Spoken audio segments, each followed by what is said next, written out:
You're going to vote in Florida later this year. I mean, have you made up your mind how you're going to vote in their abortion referendum? Well, I do know, but I do want more than 6 weeks.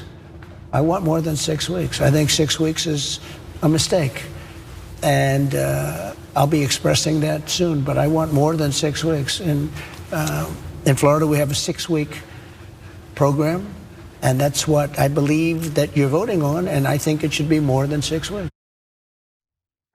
During an interview with the Daily Mail, by the way, he said something similar to NBC News as well, Donald Trump signaled that he plans to vote against Florida's 6-week abortion ban in an upcoming referendum that would actually loosen these abortion restrictions to the standard that the state was able to enjoy under Roe v. Wade.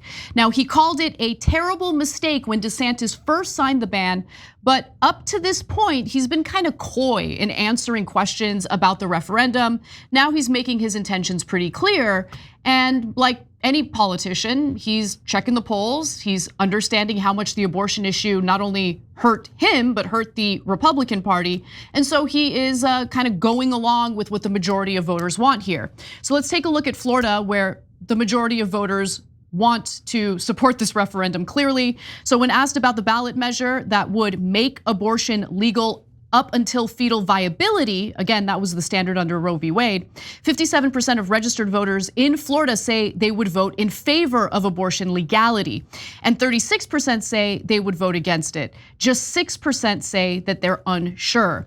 Other polls found even greater support. According to the poll from University of North Florida's Public Opinion Research Lab, 69% of respondents said they would vote for Amendment 4, which would prohibit laws from restricting or banning abortion until fetal viability.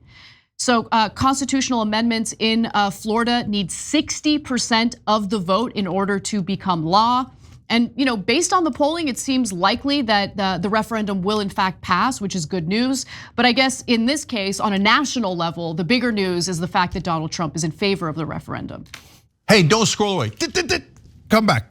Because before the video continues, we just want to urge you to lend your support to TYT. You power our honest reporting. You do it at tyt.com/team, and we love you for it.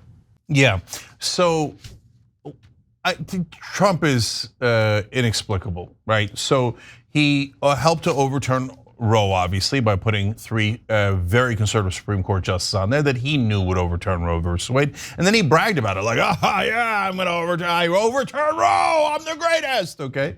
So now this ballot measure is Roe. Roe said it's legal through 2 trimesters, so about 23, 24 weeks when you have viability. And it's not legal in the 3rd trimester because then the state has a legitimate interest in a baby that could be an independent life, right? So now Trump is indicating he's going to vote for that. Then why'd you overturn Roe? So you're pro-choice, but you're bragging about how pro-life you are. Because in other words, he doesn't care. He doesn't care at all. He's just like, pro-lifers vote for me. Pro-choice people, I'll pretend to be on your side. Here, vote for me. I mean, whose side is he actually on? Who knows and who cares? Like, I mean, this guy, he never paid for an abortion in his life, please. Okay, I have to jump in on this because I think that the Republicans really did underestimate how much this issue would infuriate voters and how much it touches the lives of so many different people, including people who want to have families. So as some of you might know, I have family in Florida. And some of those family members had been hardcore Trump supporters until Roe v. Wade was overturned. Okay, so I have one family member who, she's married, has a son, ready to have a second baby, was overjoyed to find out that she was pregnant. And then far along in the pregnancy, she finds out that she's leaking fluids, and the fetus is slowly dying as a result of that. It is an unviable pregnancy, non-viable. So she goes to the doctor, and the doctor says, there's nothing I can do. You're just gonna have to wait until you deliver a stillborn, because if I do an abortion, I could face prosecution. Yeah, these are radical policies. No longer a Republican.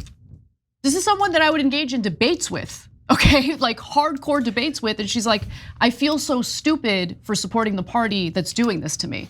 Yeah, look, I do calls for people who donate over $100 at tyt.com/team. And I talked to someone yesterday who said that they watched the show with their mom. Now she's 71 years old, and now that they have gin every Tuesday and watch the show. I think it's awesome. And now that she watches us, she's like, I can't believe the media lied to me. I thought I was a conservative for 71 years. It turns out I'm not conservative at all. So it's because of the framing that they do. But when you actually see it in your own life, like what happened to small government? Here's big government getting between you and your doctor, making the single most personal decision you could possibly make on your behalf. I mean, you want to talk about tyrannical government messing with your life? So now Trump realizes, oh, oops, what I did is enormously unpopular. If I go with the so-called pro-life position, I'm going to get clobbered because America hates it, right? Right. So I'll lie about what the Democratic position is, which we'll get to in a second, and then I'll pretend I'm pro-choice. And that's kind of the scummy politician that he is. Now, after he gave that interview to the Daily Mail, after he spoke to an NBC reporter backstage at a rally, he then comes out to speak to the audience and talks about, it's just so frustrating. He talks about how there are 6 states that have legalized aborting the fetus after it's born. So I don't, why can't you just take the win? Right, supporting the referendum I think is the right thing to do. Saying that you're gonna vote in favor of that Florida referendum is the right thing to do. Then you turn around and you just make up a complete and utter lie about, they're not fetuses at that point. It is a viable human being outside of the womb that has been delivered. Killing that living being is murder. We have laws against that. But he says that 6 states allow for that to happen. Yeah, so this is so frustrating.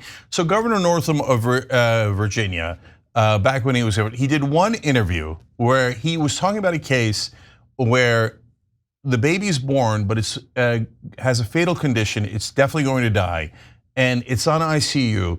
And then the parents and the doctors have to talk through what are we going to do? And a lot of families have to face this horrible, horrible decision with their parents when they get older after an accident. In the case of some babies that have fatal conditions, and it's a normal decision you have to make, and it's heart wrenching. And he's talking about that.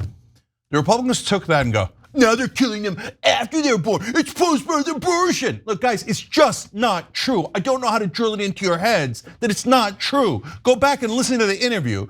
And they're talking about a kid, the baby who was born with a fatal condition that has nothing to do with abortion. They wanted the baby. They desperately wanted the baby. Right. And so that from that one BS misinterpretation on purpose of that interview, they've made it now 6 states have made it legal to murder babies after they're born. Well, look, guys, if you believe that, you're definitely gonna vote for Trump because you believe anything. You'll believe that Jesus Christ is gonna come back in the form of RFK Jr. and make love to Donald Trump, and that's gonna create the next whatever, right? You're gonna believe any lunatic conspiracy theory that comes along. For the rest of us that live on planet Earth, of course, 6 states in America do not allow for the murder of babies after they're born. Jesus Christ, man. This is why you can't vote for Trump, no matter who the other person is. Trump's a maniac, total maniac, making up outrageous lies. And you know what the giant problem with this is? Now 30% of the country is going to believe that Democrats murder babies after they're born. They're gonna believe it with all their hearts, and they're gonna believe it for the rest of their lives, and then they're gonna be like, what do we do about these baby-killing Democrats? Somebody's gotta do something. Anybody got a Second Amendment remedy? So that's how he drives this country into division and hatred. It's through these unbelievable lies. It's exhausting. It's definitely exhausting. I'm so sick of it. So, like, again, you said something that, and are going to do something that's actually very popular, even among conservative voters. Take the win. Why do you have to then do something counterproductive by lying? Hey, thanks for watching that video. We really appreciate it, guys. And we appreciate it if you become members because that allows us to be independent, honest, progressive, all the things that you don't get from corporate media. And all of that is because of you guys. Hit the join button below and become one of us, become a young Turk.